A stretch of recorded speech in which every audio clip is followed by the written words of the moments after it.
नमस्कार मित्रांनो, mini blog मध्ये तुमचं स्वागत आहे. तर आजचा मुद्दा काय आहे तुम्हाला सांगतो आता. तर मी चाललोय सिन्नर MIDC मध्ये कस्टमरला पिकअप करायला. आणि 2-2.5 तासापूर्वी मी ड्रॉप केलं होतं कस्टमरला. आणि ज्यावेळेस मी ड्रॉप केलं ना, तर कस्टमरला मी सांगितलं की सर इथं तुम्हाला कॅब वगैरे मिळणार नाही, मी थोड्या वेळ वेटिंग करून तुम्हाला घेऊन येतो त्याच अमाऊंटमध्ये, ज्या अमाऊंटमध्ये मी ड्रॉप केलंय. कारण की चांगल्या अमाऊंटमध्ये मी ड्रॉप केलं होतं. पण कस्टमर काय बोलले, नाही म्हणे तुम्ही निघून जा म्हणे, मला भेटून जाईल इथून गाडी. ऐकायला तयार नव्हती. बरं का, म्हटलं ठीक आहे भाऊ, तुमची मर्जी. पेमेंट घेतला आणि निघलो. आणि इकडं लोकलला नाशिकमध्ये 2-4 बुकिंगा मारल्या किरकोळ कारकोळ. आणि त्या कस्टमरचा मला बरोबर 2.5 तासानंतर फोन आला. मला म्हणे दादा तुम्ही येता का घ्यायला. म्हटलं सर मी नाशिकमध्ये आता. अहो म्हणे इथून कॅबच मिळत नाही म्हणे, मला काही साधनच मिळत नाही म्हणे, वाहन वगैरे काही भेटत नाही. म्हटलं सर मी तुम्हाला काय बोललो होतो की ती 2 नाही भेटणार तुम्हाला, मी थोड्या वेळ वेटिंग करतो, भले वेटिंग चार्जेस नका देऊ मला, कारण की अमाऊंट मी चांगली घेतली होती ड्रॉपची, एवढेच परत मला रिटर्नचे फेअर द्या म्हटलं. तर त्यावेळेस ऐकलं नाही. बरोबर. तर मला म्हणे दादा जे झालं ते जाऊ द्या म्हणे, एक काम करा तुम्ही मला घ्यायला येऊ शकता का आता. म्हटलं येऊ शकतो, पण डबल फेअर लागेल म्हटलं, यायचे जायचे रिटर्नचे फेअर. तर मला म्हणे ते जाऊ द्या म्हणे जे झालं ते, तर तुम्ही मला घ्यायला येऊ शकता का आता. म्हटलं येऊ शकतो म्हटलं, फक्त रिटर्नचे फेअर लागेल, कारण की मी तुम्हाला MT घ्यायला येतोय म्हटलं सिटीमधून. तर म्हणे चालेल म्हणे दादा, काय अडचण नाही.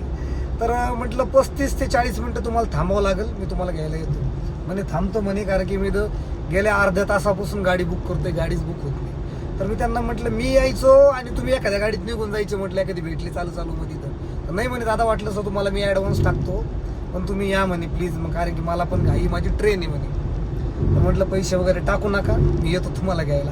तर आता मी त्या कस्टमरला पिकअप करायला चाललोय. तर माझं म्हणणं काय माहितीये का, कस्टमरने ना थोडं ऐकून घ्यायला पाहिजे. आता मी सिटीमधून सिन्नरच्या MIDC मध्ये कस्टमरला ड्रॉप केलं होतं, बरोबर.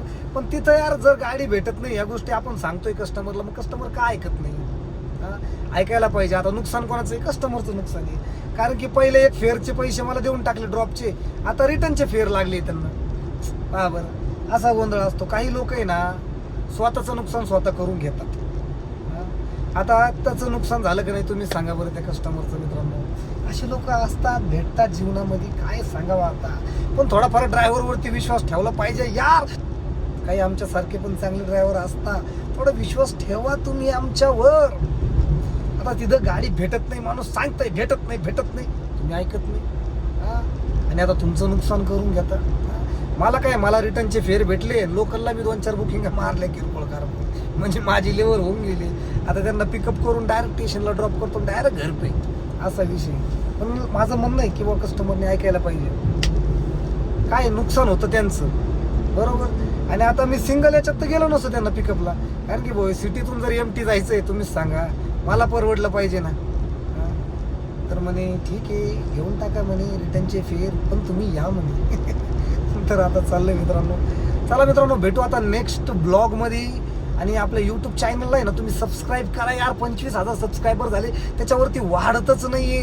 आणि माझा वॉच टाइम पूर्ण कमी झालेला आहे. तर माझे इंस्टाग्राम फेसबुकचे जे कोणी असतील ना सगळे फॉलोअर्स, सगळ्यांनी मिळून माझ्या यूट्यूब चॅनलला सपोर्ट करा मित्रांनो. आणि सबस्क्राईब करा माझं चॅनल प्लीज, मराठी माणसाला. चलो बाय बाय पब्लिक, मिलेंगे नेक्स्ट ब्लॉग में.